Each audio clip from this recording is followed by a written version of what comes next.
Hello.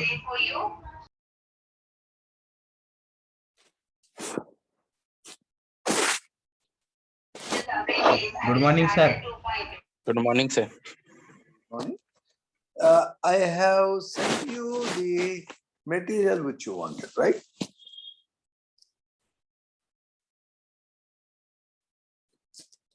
Hello. Yes, sir. Yes, sir. Today, I want to undertake 2-3 things. Okay.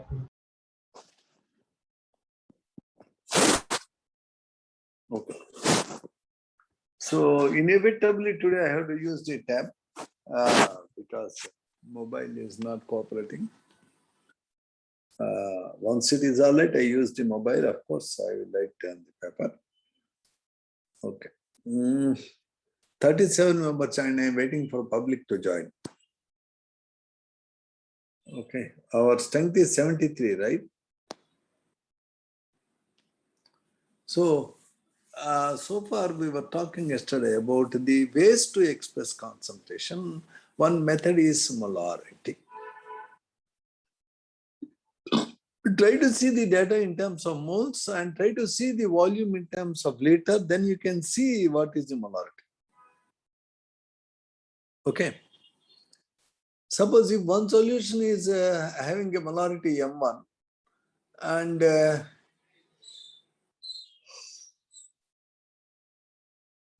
you know definitely what is the molarity of the solution you have in your hand, and you have another solution, you don't know what is the concentration of that another solution. Now your interest is to know what is the concentration of that unknown solution, problematic solution. Can I use this solution which is having a known concentration to find the concentration of that solution whose concentration is not known? That is my question. Yes, sir. M1V1 The solution whose concentration is already known to me is called as standard solution.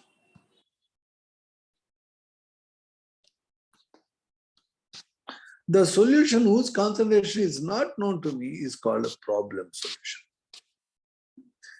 General procedure is, suppose you have standard H2SO4. Sulfuric acid solution is standard. You know what is its concentration. How to make standard solution, sir? Hello?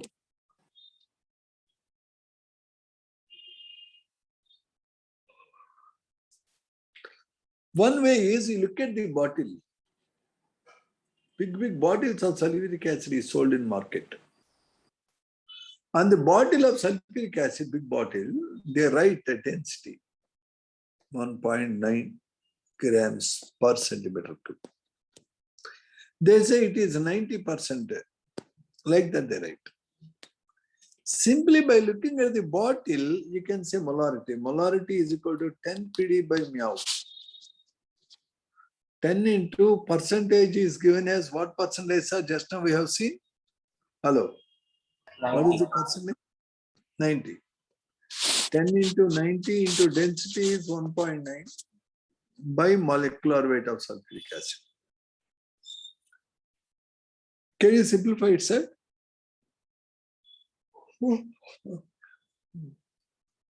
Hello.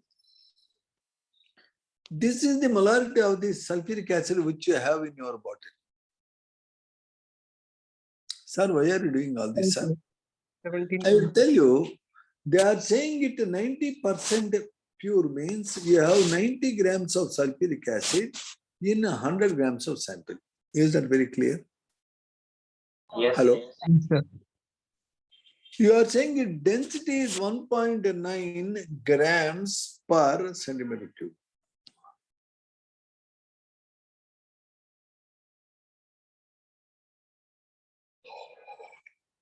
Percent means per 100, 90 per 100. So cent is having 100. 100 into 10 is equal to 1000. you are looking at 1,000 centimeter cube.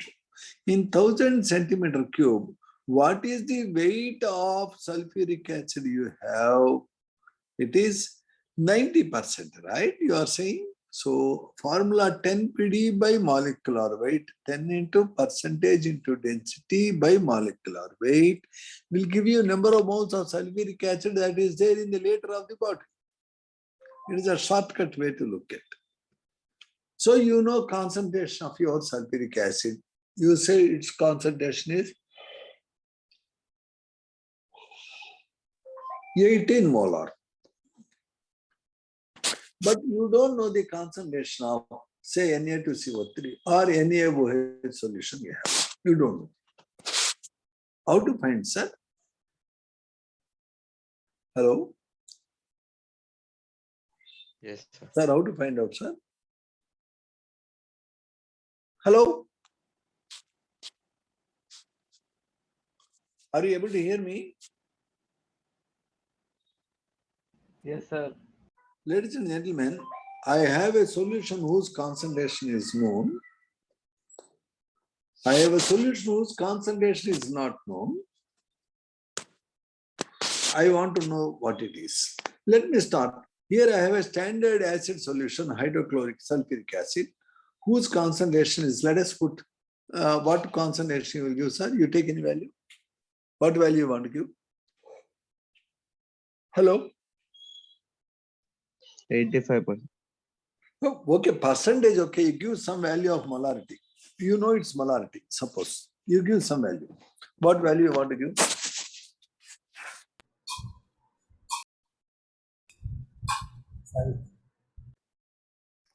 Hello? Suppose you take 3 molar sulfuric acid. Actually, you should not take 3 molar, 4 molar, 5 molar. They are very dangerous. For your process of knowing concentration of unknown solution, you better take 0.1 molar, 0.2 molar.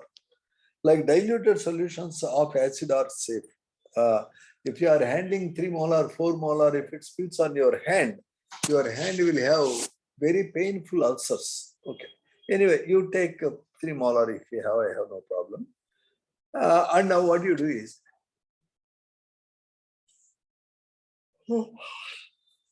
you try to take this 3 molar sulfuric acid in this type of glass instrument available in the laboratory. This type of glass instrument, you can suck the acid. For example, I'll read it. You can take the acid in this container, whose concentration you are saying 3 molar, but I advise you not to take 3 molar. Safe is to take 0.5 molar, your wish. And you take this type of glass, which is called as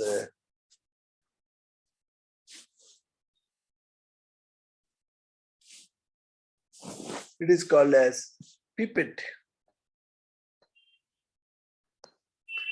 Here you should put this tip here and you should suck it. While sucking, be careful. Don't allow this acid to come to your mouth. You should suck till it comes to this point. Then you should keep your index finger and just close this.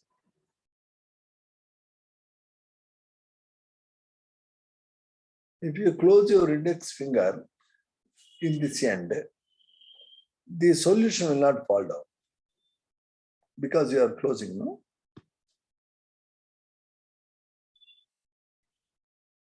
But if you loosen your finger, drops will come out. So you should loosen till the acid falls to the mark. It has a mark, you know. So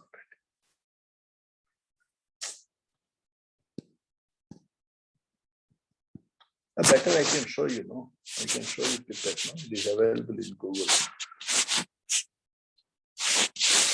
I don't know, students are not joining properly.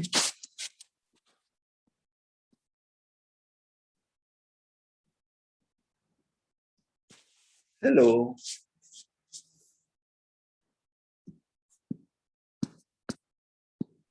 Yes, sir.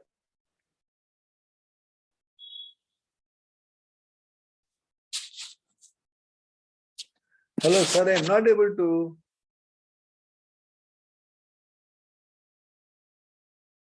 Start broadcast. Yes, sir. Look here. You want to see. You want to see what? What do you want to see? Pipette, right?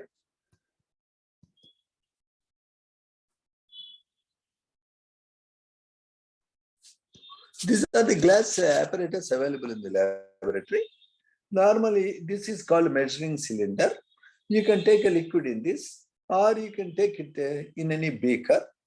And now, when you take the solution in a beaker, actually, how to prepare a standard solution?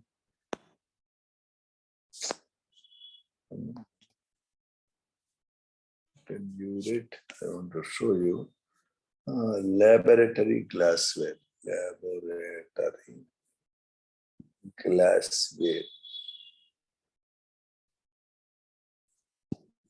Yes.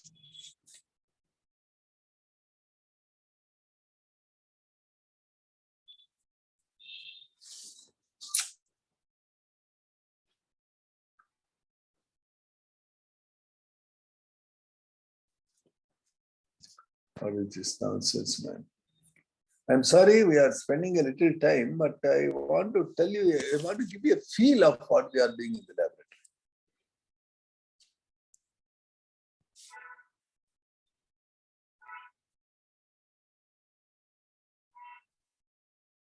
Okay, this is a modern pipette you have. Time is getting wasted.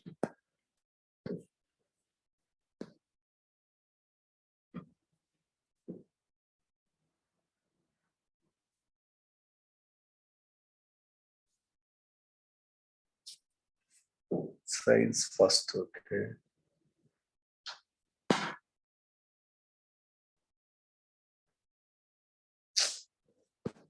I'm not able to write, time is getting wasted, come on.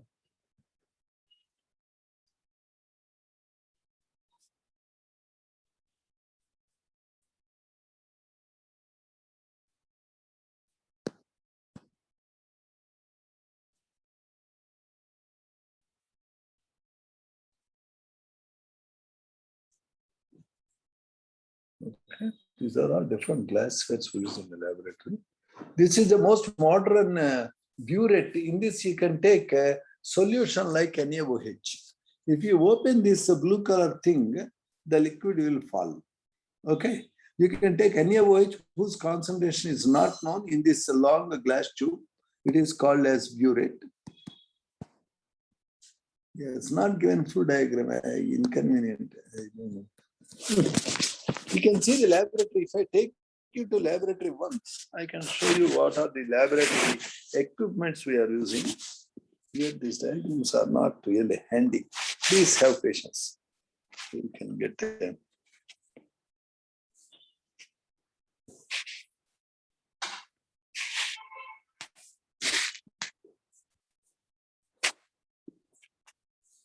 Yes. Yes. Okay.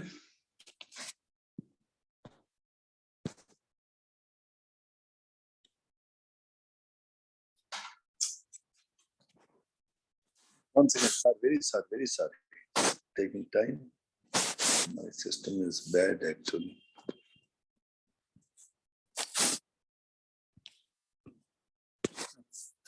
Getting irritated, what it is.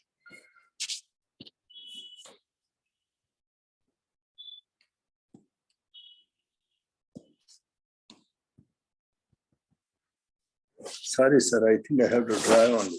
My drawing is bad anyway. Okay. Stop broadcast. I try to draw, man. It's time waste. I'm getting irritated. See, please excuse me if the diagrams are not good. Sir, this is a glass thing. In this, this is a long glass tube. You put this end in a container beaker where you have standard sulfuric acid 0.5 molar. And you put this end and you put here this end in the mouth and suck carefully. And once it comes up to this level, you put your finger and close. If you slowly release, this will fall down. Here there is a mark. If you can keep the liquid up to the mark, on this it is written 20, it is 20 cc. There are so many burettes, some are 20 cc, some are 10 cc, some are 50 cc. For example, you take 20 cc burette. In 20 cc burette, you take 20 cc of sulfuric acid and put it in a flask which is looking like this. This is a glass conical flask. In this conical flask, you are putting 20 cc of sulfuric acid, whose concentration definitely that is 0.5 molar. Now your problem is you want to know concentration of NaOH. You take this NaOH in this type of long glass tube, which is like this. Here you have a tap. Here there is numbers. You put here up to this point. Here it is 0 is written. From down, its numbers are increasing 10, 20, 30, 40, 50. So if you open the tap, liquid will fall down. If it is coming from 0 to 1 means you have taken 1 ml. 0 to 10 means you have taken 10 ml. So it is fixed on a stand. This is a burette stand. Okay, it is burette stand like this. On the burette stand, you fix it with the clips. Now, here you put the conical flask. This is the flask in which you kept 20 ml of sulfuric acid. You put it here. Now what you do is, if you open the tap, your NaOH will fall. Into what? It will fall into sulfuric acid. Both will react. Notice sulfuric acid is colorless. Even NaOH solution is colorless. Now you should release this NaOH till the H2SO4 completely reacts. H2SO4 reacts with NaOH to give you Na2SO4 plus 2 water. So here you have taken your sulfuric acid. Here you are opening, drop by drop the NaOH is falling. You should allow the NaOH to fall while shaking this fellow with hand till the reaction completes. How do you know that reaction is complete? To know how the reaction is complete, you are intelligent. You take in this conical flask sulfuric acid and add 2 drops of methyl orange. Methyl orange is a liquid that shows pink color in acid. Now when you are adding base, the acid is getting destroyed. A stage will come, all the acid gets destroyed. When all the acid gets destroyed, if you are adding 1 extra drop of your NaOH, your solution will become now base. In base, our methyl orange shows yellow color. Therefore, you keep on adding the NaOH drop by drop while shaking the burette carefully, while shaking the conical flask carefully, till the color of the solution changes from pink to yellow. Just it should change the color. To identify whether it is acid or base, we are using methyl orange solution, which is called indicator. An indicator indicates whether your solution is acid or base. It is called acid-base indicator. There are many indicators, and methyl orange is one indicator. Now, when the solution is turning its color from pink to yellow, you stop the titration. And now you see in the burette what volume of liquid discharge. Now, sir, what is the volume of acid you have taken, sir? I call it as VA is 20 cc. What is the molarity of acid, sir? Say 0.5 molar. Can you see it clearly? Now, Yes, what is the volume yes, of base is discharged? You have seen burette initially has shown 0. Burette has finally shown 30. So burette final reading minus initial reading is the volume of the NaOH released. So that reaction is just completed. So 30 cc of base was used. What is the molarity of the base? My God, I don't know. How this H2SO4 and NaOH are reacting? For every 1 mole of H2SO4, 2 moles of NaOH are reacting to give me Na2SO4 and 2H2. This is the reaction. In the reaction, how many moles of H2SO4 are reacting? I can see only 1 mole.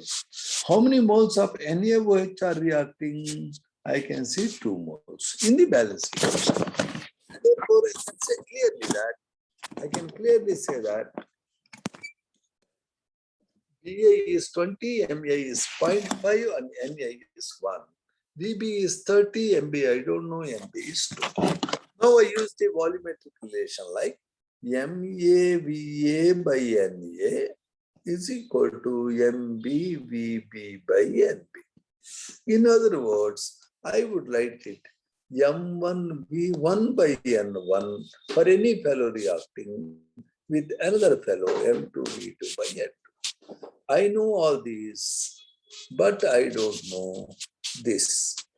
So I can find out what is M2. M2 is equal to M1V1 N2 by V2 by N1. In our case, M1 was 0.5, V1 was 20, N2 is 2, V2 is 30, N1 is 1. So if I simplify, I can get the molarity. What is the molarity, sir? Hello? 2 by 3. Molarity is 2 by 3, 0.6667 molar. This process of finding unknown solutions concentration using a known solution and the reaction is called as titration. What is its name, sir? Titration. Sometimes it is called a titrimetry. Metry means measurement. So any two things, if they are reacting, you use the known volume of somebody and you measure the volume of the other fellow that is reacting, and you know the concentration of one fellow, you are finding the concentration of other fellow. This type of way is called volumetric analysis. You are measuring volumes and finding out concentration of unknown solution. In volumetric analysis, titration is one part. To make the titration successful, many times you use indicators to indicate the completion of reaction. A point where reaction is just completed is called equivalence point. At equivalence point, when exactly acid was neutralized by base, solution will remain in neutral, indicator is confused. Now, if you add extra a small drop of NaOH, solution becomes basic, then indicator shows yellow color. That stage is called end point. So end point is just off drop extra. It's okay if you add just off drop extra to neutralization point or equivalence point. Normally, that is the way we carry out the experiment in the laboratory. Okay, sir, are we very clear? Hello? Yes, sir, clear. Sir, you have a solution of oxalic acid, H2C2O4, 2H2O.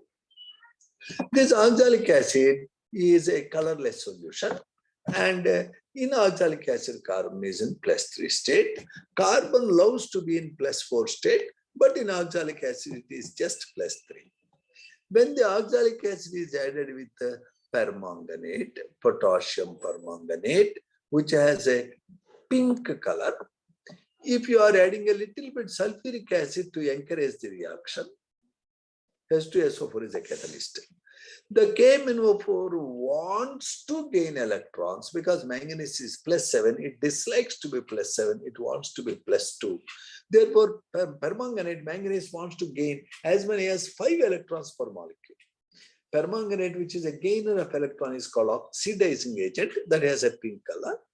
And the oxalic acid, the carbon, already I said +3 wants to be +4. It wants to lose an electron.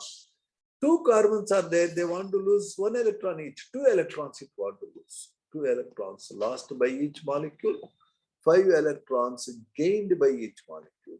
It wants to gain, it wants to lose. All this can happily happen in presence of an acid. Acid is somebody to encourage. You know, in colleges you see lover fights. A loves B. And all the friends of A will encourage him to love B. And all the friends of B try to encourage B to be loved by A. I don't know, all these dirty politics they play instead of study. But people are there who are encouraging good things or bad things, both are being encouraged. Notice that our sulfuric acid is a catalyst that encourages the reaction. So here the permanganate is gaining electrons, it is an oxidizing agent. Here oxalic acid is losing electrons, it is a reducing agent. Both will react. The reaction is encouraged by sulfuric acid. So now what happens? It wants to lose 2 electrons per molecule, it wants to gain 5 electrons per molecule. How do they react?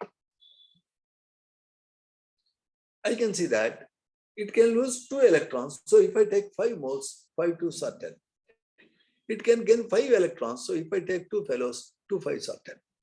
Therefore, number of electrons lost by a molecule is to be kept before the fellow who is gaining electrons. Number of electrons gained by the fellow is to be kept before the fellow who is losing electrons. Discuss. So I can see always 5 moles of oxalic acid. What actually loses electrons is oxalate ion. So I don't care about H plus ions, which are not undergoing any change here. I don't care for water. 5 oxalate ions react with the 2 permanganate ions in presence of acid. To indicate acid, I use H plus. To give me the carbon, which is plus 3, will become plus 4 as CO2. Carbon dioxide, where carbon is plus 2. And permanganate will become Mn plus 4. Plus 2, plus 7 is becoming plus 2, and then you get water. This type of writing the equation is called ionic equation. That makes our life simple. Here, you have kept 5 oxalates because each oxalate wants to lose 2 electrons. 5 2s are 10 electrons are lost. Each permanganate wants to gain 5 electrons. So 2 permanganates makes 10 electrons. So here, because there are 10 carbons, I put 10 CO2. Here there are 2 manganese, I put 2 Mn plus 2. And I can clearly see there are 20 oxygens here. The 20 oxygens became 10 CO2. And all the oxygens in the carbon oxalate are accounted for. Still, there are 8 oxygens in permanganate. To take away 8 oxygens, I require 16 H plus. So I write 8 water. So this is the overall reaction where somebody is losing electrons, somebody is gaining electrons, they are reacting. Now, my issue I wanted to say here is, I have a sample of oxalic acid, but I don't know what is the molarity. But I have another sample of permanganate solution. I know its concentration. I know the concentration of permanganate. I don't know the concentration of oxalic acid. I want to find. What I do is, in the burette, I take potassium permanganate solution, whose concentration is known, say 0.2 molar permanganate.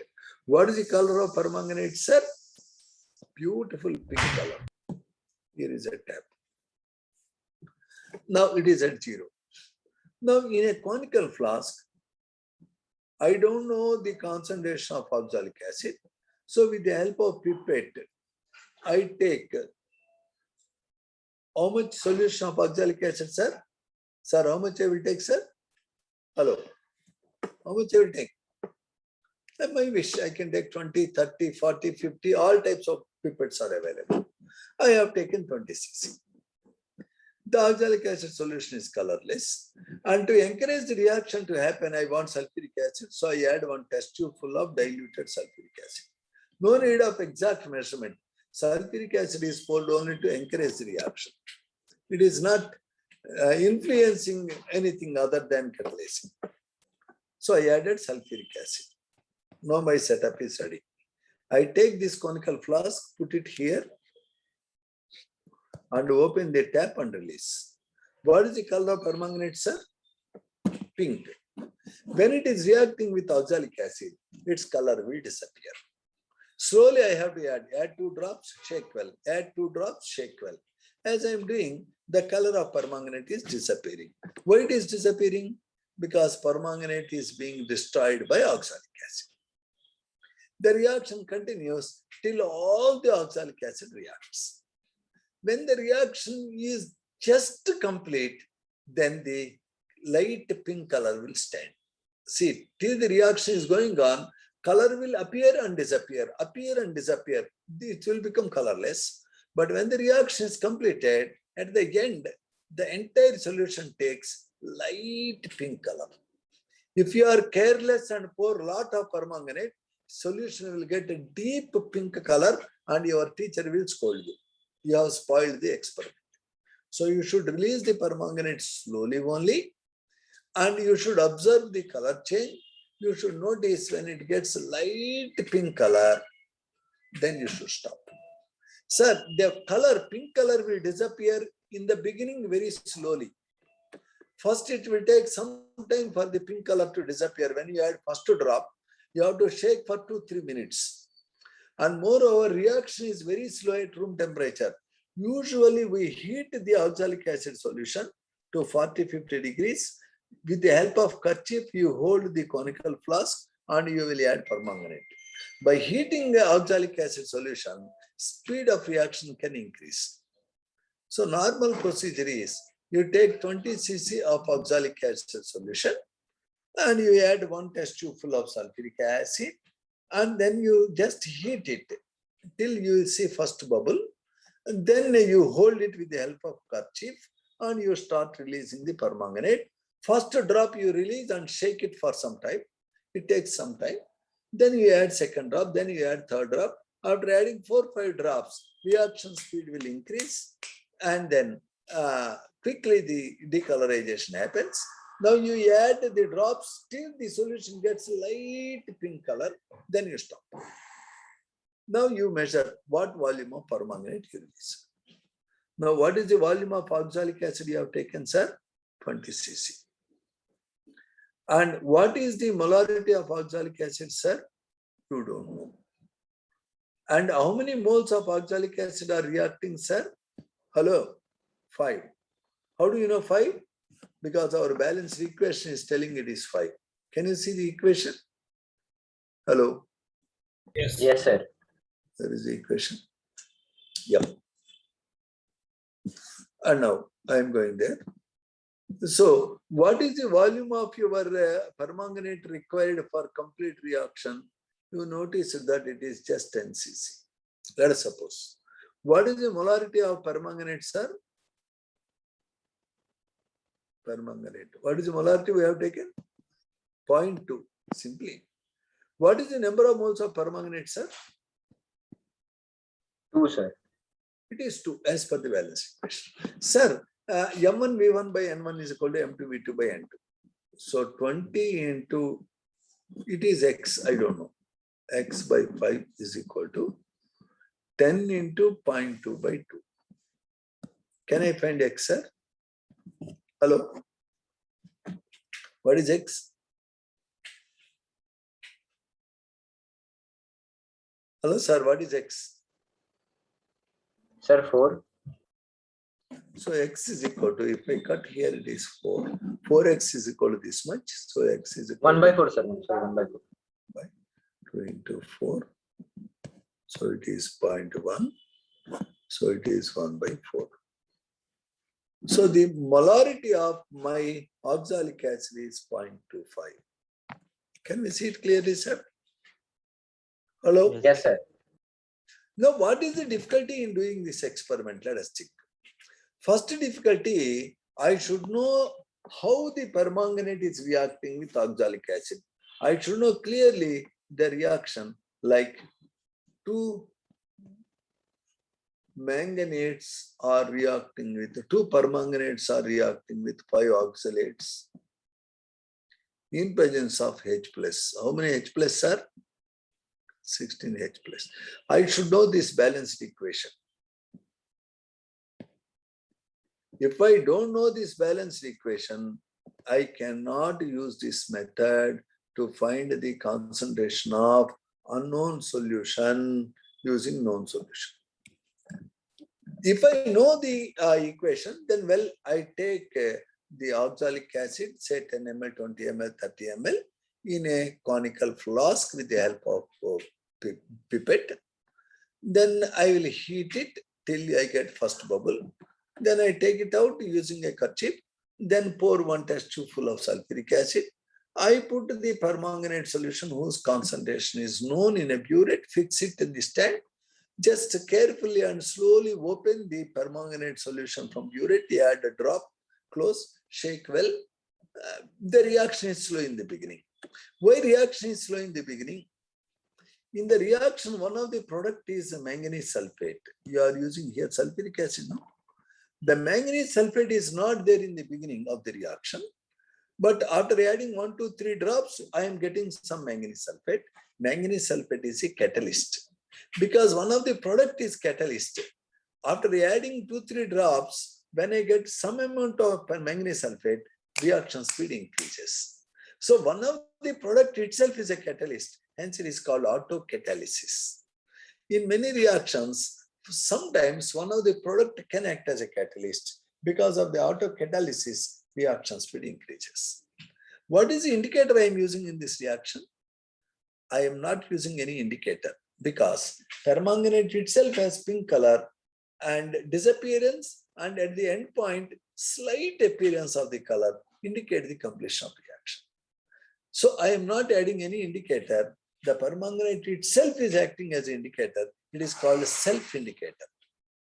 So this method of finding the concentration of oxalic acid using a standard permanganate solution is called permanganometry. What is it called, sir? Permanganometry. Metry is something related to measurement. So permanganometry. So all this is a volumetric analysis strategy, permanganometry. M1 V1 by N1 is equal to M2 V2 by N2 is called volumetric relationship. So we often use molarity scale for this purpose. But what is the biggest nuisance in molarity scale, sir? The biggest nuisance in molarity scale is I should know balanced equation. If I don't know balanced equation, I don't know what is N1 and what is N2. If I don't know what is N1 and N2, I can't use this relation. M1 V1 by N1 is equal to M2 V2 by N. Is it not a big nuisance, sir? How many equations I remember? So to overcome this nuisance, I have normality scale. Whenever I know normality, for any two fellows when they are reacting, N1 V1 is equal to N2 V2. Wow, no need of knowing any balanced equation. Simply I should know the normality of one solution and volume of the solution reacting, volume of the other solution reacting, I can find the normality. For any two fellows reacting, always N1 V1 is equal to N2 V2. No need to know any balance equation. So I can easily find a normality. Once I know normality, I can work out molarity. Molarity is equal to normality by N factor. So what is N factor? For H2SO4, N factor is 2. What is the N factor of H2SO4 means? How many H plus ions H2SO4 molecule can give? What is N factor of phosphoric acid, sir? Each molecule of phosphoric acid can give 3 H plus, so its N factor is 3. Sir, what is the N factor of, say, KMnO4 in acidic medium? Just now we have seen that KMnO4 in acidic medium can gain 5 electrons. KMnO4 is becoming Mn plus 2 from Mn plus 7. So in acidic medium, because it is gaining 5 electrons per molecule, its N factor is 5. What is the N factor of oxalic acid, sir? 2, sir.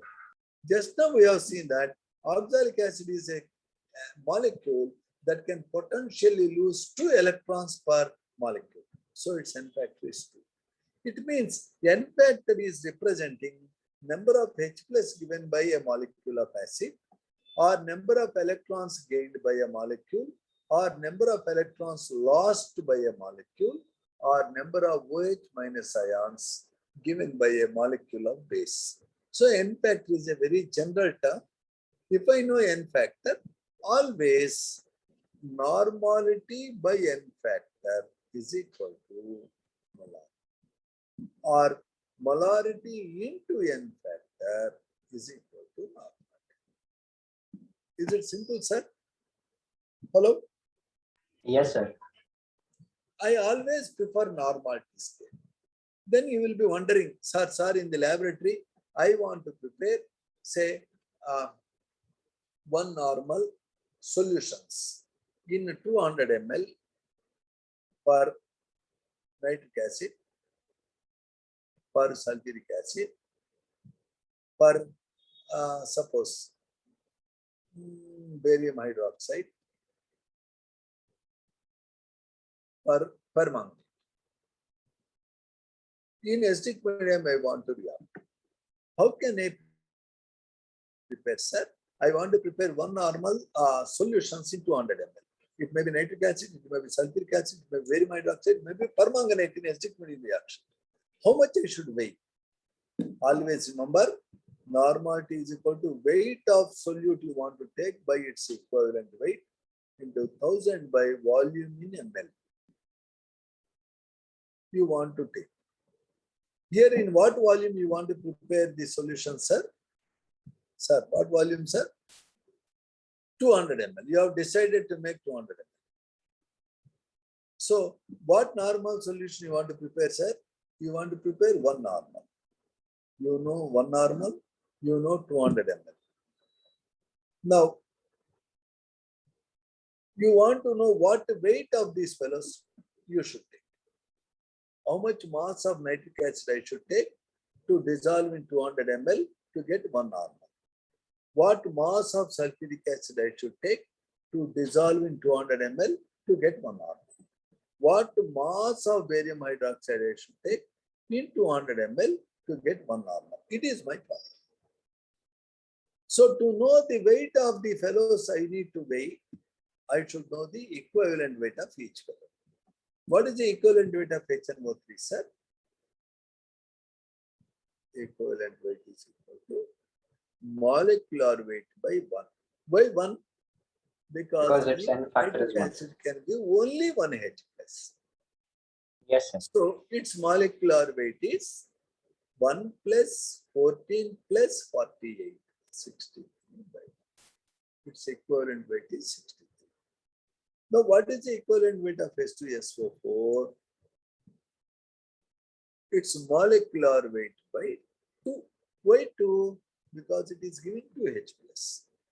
It is equal to 98 by 2. So, equivalent weight of sulfuric acid is 49. Sir, what is the equivalent weight of permanganate in acidic medium? In acidic medium, permanganate can gain 5 electrons. So its equivalent weight is molecular weight by 5. 5. What is the molecular weight of permanganate? It is 1. What is the molecular weight of permanganate, sir? Hello? Hello?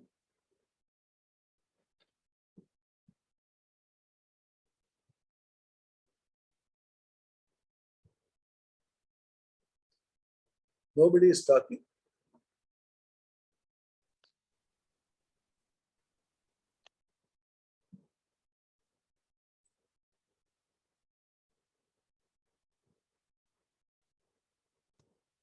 You can set your Google, sir. 158, sir. Molecular weight of your permanganate is 158. How much it is? 158, sir. Equivalent weight of permanganate is equal to 158 divided by 5. 158 by 5. That is equal to 31.6 in acidic medium, sir. If you are using permanganate in basic medium, in acidic medium, it becomes Mn plus 2 and taking 5 electrons. Whereas in basic medium, it will become black MnO2 and takes only 3 electrons. Then its equivalent weight is molecular weight by 3.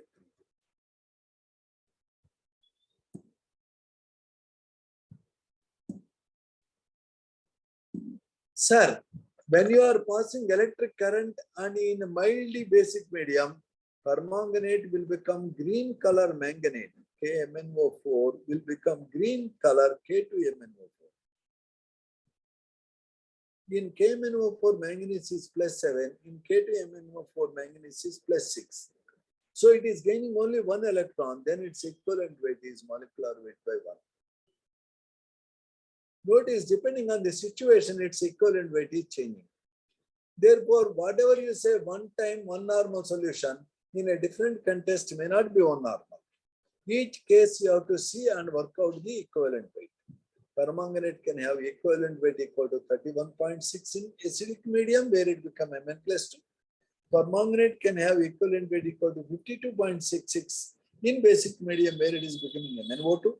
Permanganate can have equivalent weight equal to 158, where it is becoming green color potassium manganate. So in whatever the case, you know what is the equivalent weight. So you want to prepare in acidic medium 0.2 molar KMnO4 in 250 ml. So always the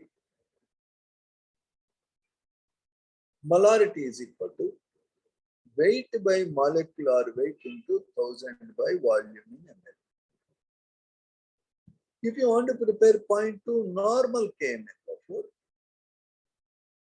the formula is weight by equivalent weight into 1000 by volume in ml. Now, when you want to prepare 0.2 normal, you have to find out weight. Here you have to put equivalent weight. What is the equivalent weight, sir? In acidic medium? Hello? 31.6, sir. So here 0.2 is equal to, I don't know, weight divided by 31.6 into 1000 by 2. So what is the weight, sir? It cuts 4 times. So what is the weight, sir?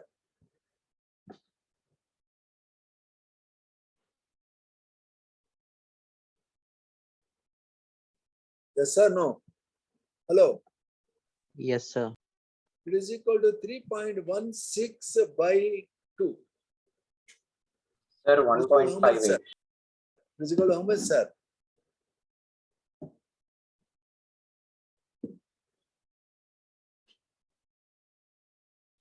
How much, sir? Sir, 1.58. It means if you want to prepare 0.2 normal KMnO4, you will be taking 1.58 grams of permanganate carefully and you will put it in 250 ml and thoroughly mix. The clear-cut solution is to be labeled as 1.5, that is to be labeled as 0.2 normal permanganate solution. If you want to prepare 0.2 molar solution, again you have to use weight by molecular weight, weight by 158 into 1000 by 250. If you make a calculation, what is the answer you are getting, sir?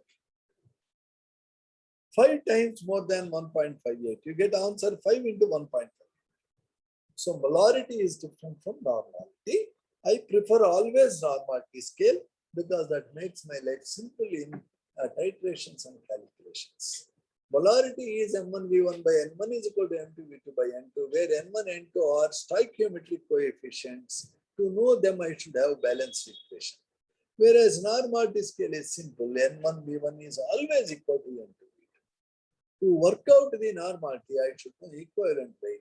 Equivalent weight is equal to molecular weight by N factor. N factor is representing the H plus ions given by an acid molecule or OH minus ions given by a base molecule, or number of electrons gained or lost in a redox reaction, or it is equal to the maximum positive or negative charge in a salt solution. For example, in Na2SO4, N factor is 2. In AlCl3, N factor is 3. Always the molecular weight by N factor is equivalent weight.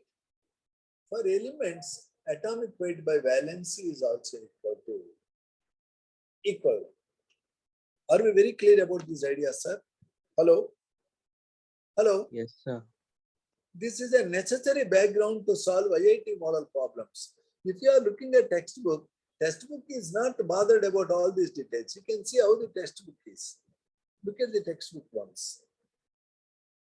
I think here you have textbook. It's not getting it. This is your textbook, sir. In the textbook, sir, if you carefully see, first page they defined what are solutions. Sir, are you seeing my screen? Yes, sir. Hello. Yes, Yes, sir. sir. The first page they said types of solutions. They gave examples: gas, liquid gas, so on. In the next, they say what are the various methods to express concentrations: mass percentage, volume percentage, mass by volume percentage, ppm scale, mole fraction. Always 0 is less than or equal to mole fraction is less than or equal to 1. Never mole fraction is negative. There are some problems. Calculate the mole fraction of ethylene glycol C2H6O2 in a solution containing 20% of ethylene glycol by mass. You see, you are saying 20% of ethylene glycol by mass. It means out of 100 grams of solution, you have 20 grams of ethylene glycol. It means remaining 80 grams is water. Therefore, 20 grams of glycol is there, 80 grams of water is there. Number of moles of ethylene glycol is equal to 20 by molar mass of it, and number of moles of water is 80 by molar mass of water. We can find the mole fraction. Can you see it clearly? Yes, There is sir. a definition of molarity and there are some problems.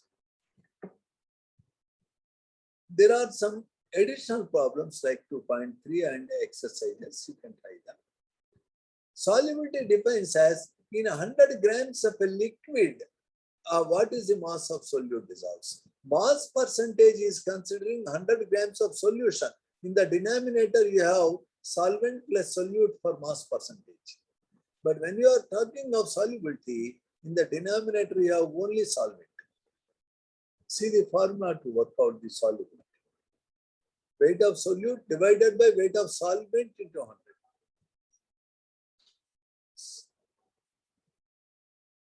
There is a discussion on solubility of solid in a liquid.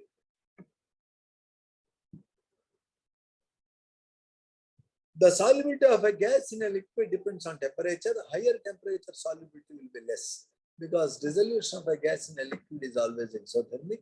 So solubility of gas is encouraged at lower temperatures. So always carbonated drinks, beers are served under cold conditions.